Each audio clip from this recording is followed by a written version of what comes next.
नमस्कार दोस्तों, स्वागत है आपका आपके चैनल शेयर स्पीक में।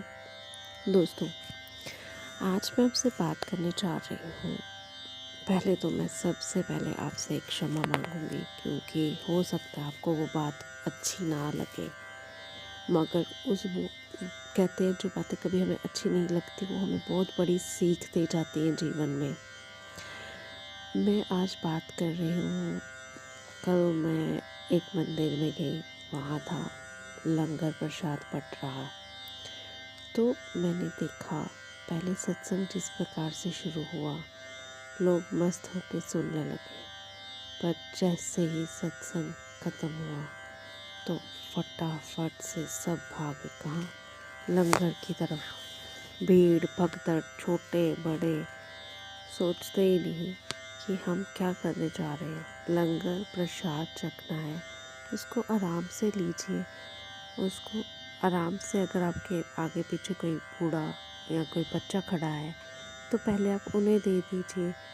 ये क्या मतलब है, हम सत्संग सुन के आ रहे हैं और आगे पीछे हम देख नहीं रहे, और प्रसाद पाने के लिए हम अपने किसी को भी रास्ते में आए हुए व्यक्ति को दबोच के आगे निकल रहे हैं, पहले हमें मिल जाए, पहले हमें मिल जाए।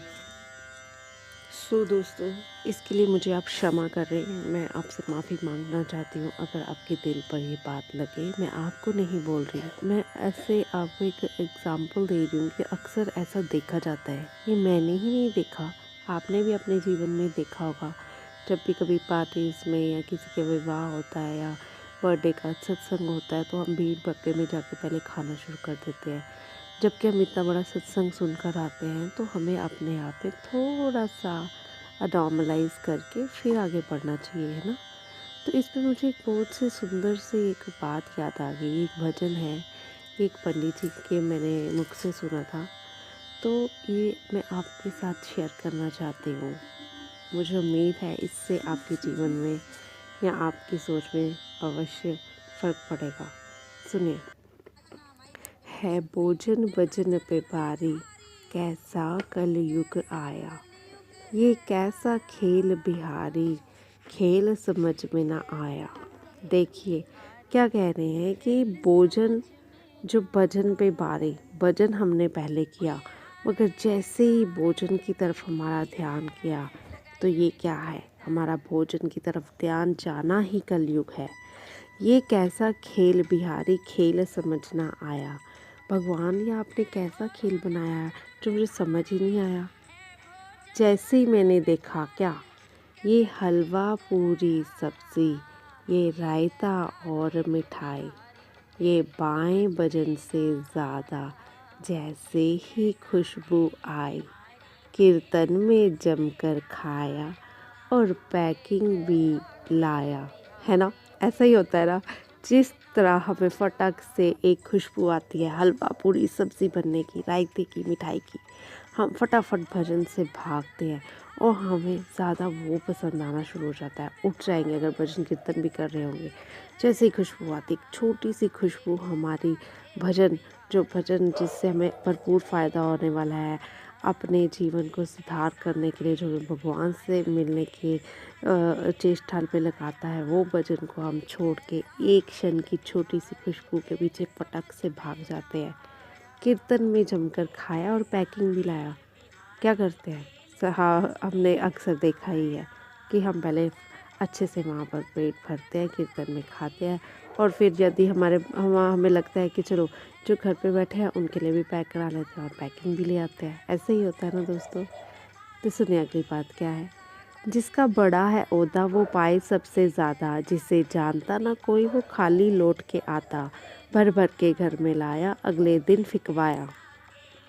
भाई जो इसका बड़ा होता है, भाई जो कहते हैं ना, देखते हैं बड़े बड़े गेस्ट आए हों या जो बड़े बड़े, अगर आपके घर में कोई, आप जिसको इम्पोर्टेंस ज़्यादा देते हो, ओहदा जिसको ज़्यादा देते हो फैमिली में, उसको आप सबसे ज़्यादा प्रसाद मिलता है ना। जो सत्संग कर रहे होते हैं वो भी उसको देते हैं, और जो उसके जो बांट रहे होते हैं वो भी उस बंदे को ज़्यादा देते हैं, उसका स्टेटस देख कर कि भाई ये बड़ा आदमी है।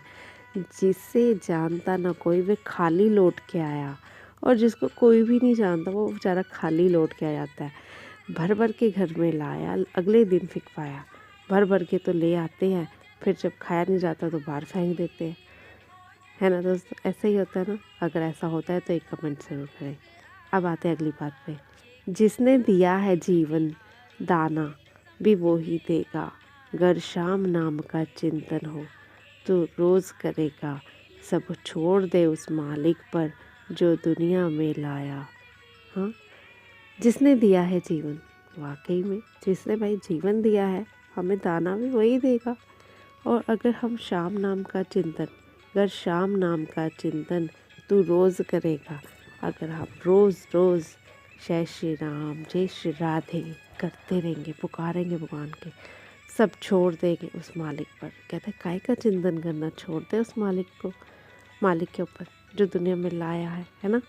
उसके ऊपर छोड़ के देख तो सही, वहाँ तक तो हम पहुँचते नहीं, बस भागम भाग में पड़े हुए हैं और जीवन गंवाए जा रहे हैं। जो मिला है भजन करने के लिए, भोजन भी ठीक है पर भजन करना है, भोजन करना है, क्योंकि हमें भोजन होगा अंदर पेट में तभी भजन कर पाएंगे, ज़रूरी है।